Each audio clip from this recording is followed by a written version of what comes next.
চাঁদপুর মতলব উত্তর বেড়িবাঁধ সড়কের গুরুত্বপূর্ণ টার্নিং পয়েন্টগুলোতে দিনভর ব্যাপক পরিষ্কার পরিচ্ছন্নতা অভিযান চালিয়েছে স্বেচ্ছাসেবী সামাজিক, মানবিক ও ক্রীড়া সংগঠন ক্লিন চাঁদপুর। চাঁদপুর ও ঢাকার মধ্যে দ্রুত যাতায়াতের একমাত্র সড়ক হল মতলবের এই বেড়িবাঁধ সড়কটি।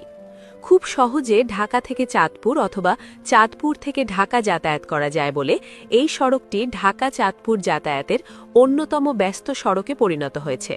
ফলে দুর্ঘটনার সংখ্যাও পাল্লা দিয়ে বাড়ছে।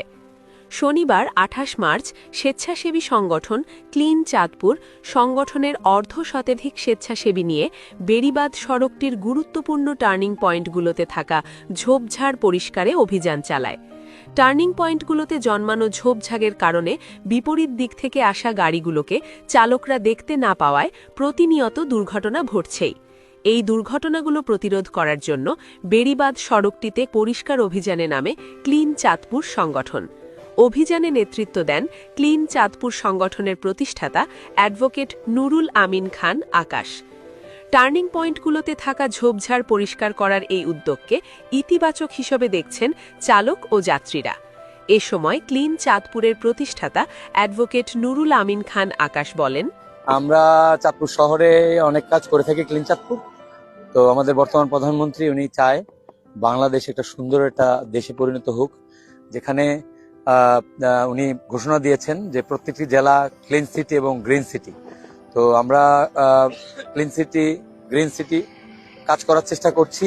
পাশাপাশি এটা একটা হাইওয়ে রোড, এখান দিয়ে চাঁদপুর থেকে ঢাকায় অনেক মানুষ যাতায়াত করে। এটা আসলে দুই পাশের অনেকগুলি টার্নিং পয়েন্ট আছে, যে টার্নিং পয়েন্টে অপোজিট থেকে দেখাটা একটু অনেক সময় দেখা যায় না, বিভিন্ন ঝোপড়া গাছ দিয়ে ঝোপড়া হয়ে আছে। তো আমরা সেই ঝোপড়াগুলি পরিষ্কার করার চেষ্টা করি যাতে আমাদের এই আসা যাওয়ার পথে একে অপরকে সহজে দেখতে পারে।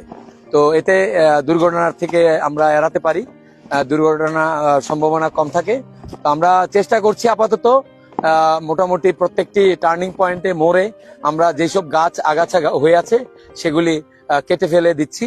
যদিও গাছ কাটাটা ঠিক না, তো এখন মানুষের জীবনের মূল্য বেশি, সেজন্য আমরা আপাতত এই যে টার্নিং পয়েন্ট গুলিতে আমরা চেষ্টা করছি গাছগাছালি কেটে পরিষ্কার করা, তাতে দুর্ঘটনাটা কম হওয়ার সম্ভাবনা থাকে।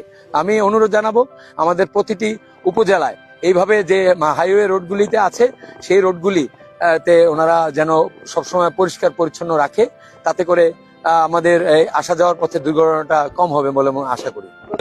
আমাদের বর্তমান প্রধানমন্ত্রী তারেক রহমান